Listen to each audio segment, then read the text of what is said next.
questions. The first round, of course, is 7 minutes, leading off with Mr. McGuinty. Well, thank you, Mr. Chairman, and good morning, Minister. Thank you for joining us this morning. It's good to see you.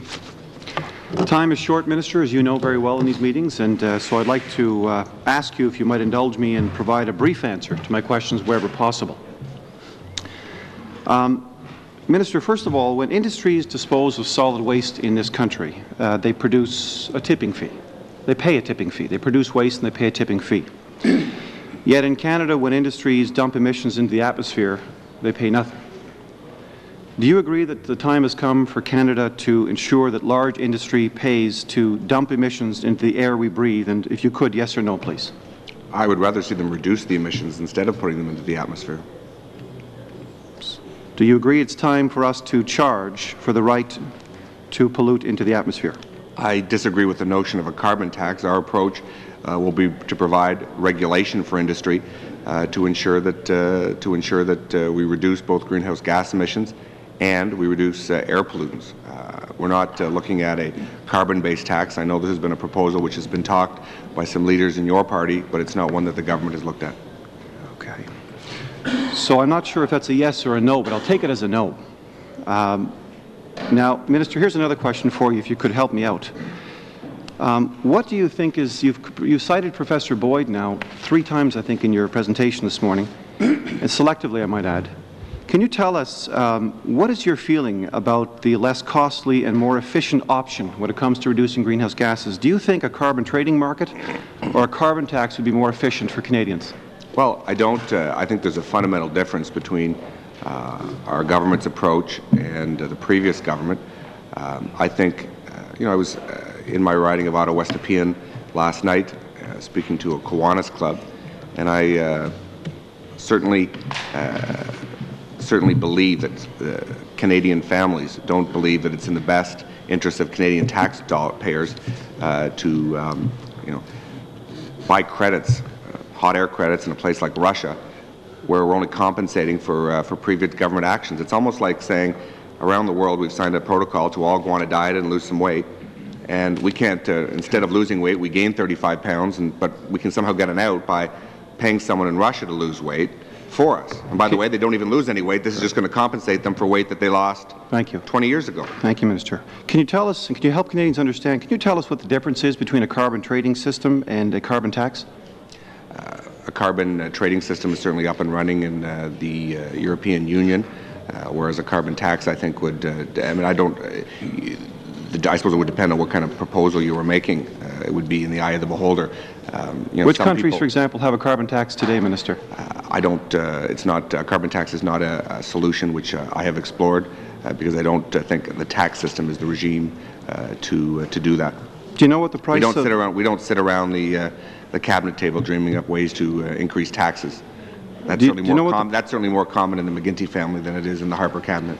Minister, do you know what the price of a ton of carbon is today in the international marketplace?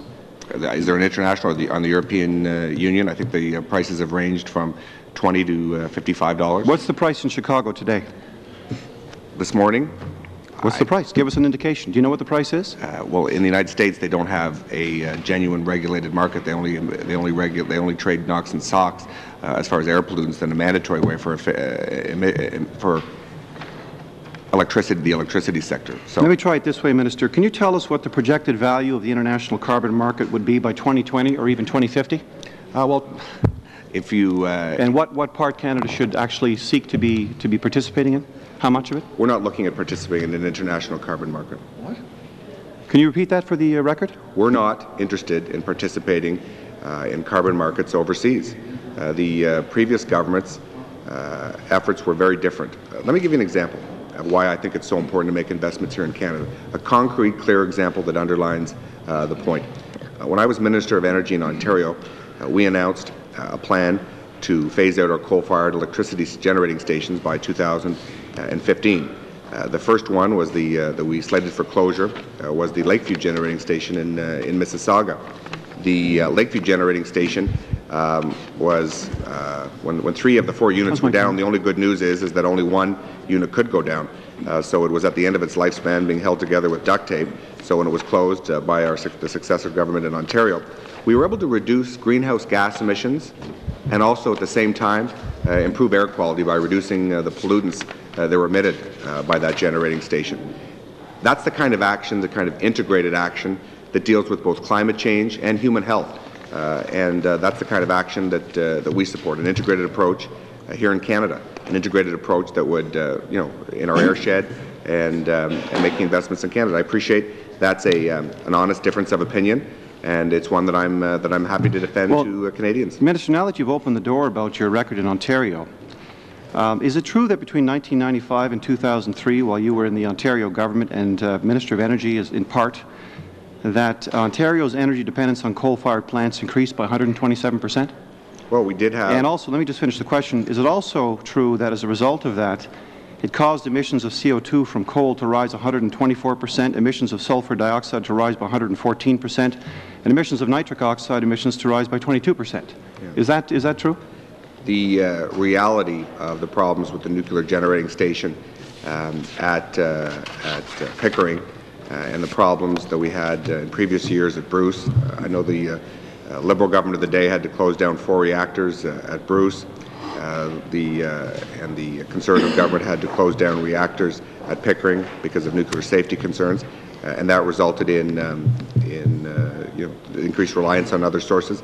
I was pleased in my last month as Minister of Energy that we were able to bring online through Bruce Power and through Pickering and other online that was able to lead to an immediate 4% reduction in a reliance on coal. Minister, if I might, Minister, just one last question, because my time is up here. Can you tell us now, yes or no, is the government going to introduce a cap-and-trade system or not to achieve our greenhouse gas reductions? And if you're going to introduce a cap-and-trade system, Minister, can you please explain to this committee and Canadians, how do you expect that cap-and-trade system to be fungible with the emerging international trading system under Kyoto and the emerging American system south of the border? Can you explain that to us, please? I'd like to answer the previous question.